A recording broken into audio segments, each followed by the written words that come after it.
What's new in CloudBees CI 2.375.1.1?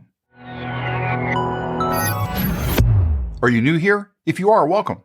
And if you are new here, you don't know who I am. My name is Darren Pope, and I'm a developer advocate for CloudBees. On November 30th, 2022, CloudBees CI 2.375.1.1 was released. On December 1st, Mark Waite and I did a What's New in Jenkins LTS 2.375.1. Since CloudBees CI is based on Jenkins LTS, many of the items that we covered in that Jenkins LTS video applies as well to CloudBees CI. To call out a couple of items that were in that release, there were a large number of UI modernization changes. There were also changes to the weather and job status icons. And finally, the plugin manager navigation now uses sidebar instead of top bar. The link to that video that I did with Mark is down in the description. Now, if you've never looked at the release notes for CloudBees CI, let me show you how to get there. First off, we're going to start at docs.cloudbees.com. We'll click on Documentation and go to CloudBees CI. In the left nav, click on the Documentation dropdown and select Release Notes. And now we're on the CloudBees CI Release Notes page. The first thing that I want to call out is this important section at the top.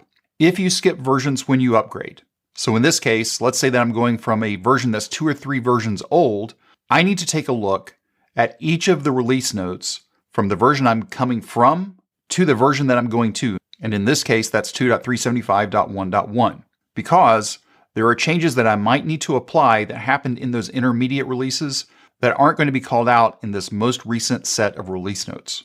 Now we have 2 sets of release notes, one for traditional platforms and one for modern cloud platforms. For this release, the only difference between traditional and modern cloud platforms is one specific item for configuration as code, or CASC for modern. So if you are using CASC and modern cloud platforms, you'll want to go ahead and take a close look at those items that have changed within modern cloud platforms release notes. In this video, I'm only going to be focusing on the traditional release notes since there's only that one difference for modern cloud platforms. So let's go ahead and click into full release notes. And what we'll see here is there were a number of security fixes for this release. Now for the security fixes, one of the things that was removed was the handlebars plugin. It's no longer supported, so therefore it was no longer needed, so it was removed completely from the distribution. There were also a few other security fixes around SnakeYAML and JSON and also Jackson Data Bind. You'll notice that there are no new features in this release. If you've already started testing out the Inactive Items plugin, which is currently under preview release, there were a number of feature enhancements for that plugin, as well as some resolved issues that we'll take a look at in just a few moments. There was also another change to the configuration as code bundles page that was started in the previous release. Configuration as code keeps on getting improved with each release. Now let's take a look at resolved issues. There are just a handful of resolved issues here, but one of the ones I want to call out specifically is for the Windstone has been upgraded as a result of the following Jenkins startup options are no longer supported. Mark and I went into great depth around these changes to the startup options. If you haven't watched that video yet of what's new in Jenkins LTS 2.375.1, again, the link for that is down in the description.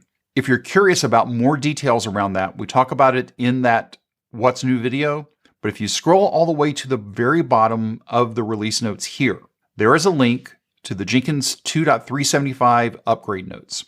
If you were to take a look at that, what you're going to see is it goes into detail of all of these startup options that are either no longer supported, no longer implemented, or have changed in some way, shape, or form. So in addition to reviewing the release notes for CloudBees CI, you'll also want to take a look and understand what happens during the upgrade to Jenkins LTS.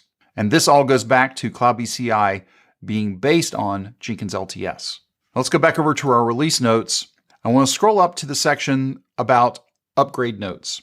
Just in case you haven't upgraded yet, Java 11 is now required to run CloudBees CI. And in fact, that requirement came into place with version 2.361.1.2. So if you're running on any version prior to 2.361.1.2, prior to upgrading CloudBees CI, you must upgrade the JVM that's running CloudBees CI and all of your agents as well to Java 11. If you have any questions or comments, you can reach out to us on Twitter at CloudBees. If this video was helpful to you, give us a thumbs up. And if you haven't subscribed to CloudBees TV yet, why not? Take a moment, click on that subscribe button, and then ring that bell, and you'll be notified anytime there's new content available on CloudBees TV. Thanks for watching, and we will see you in the next video.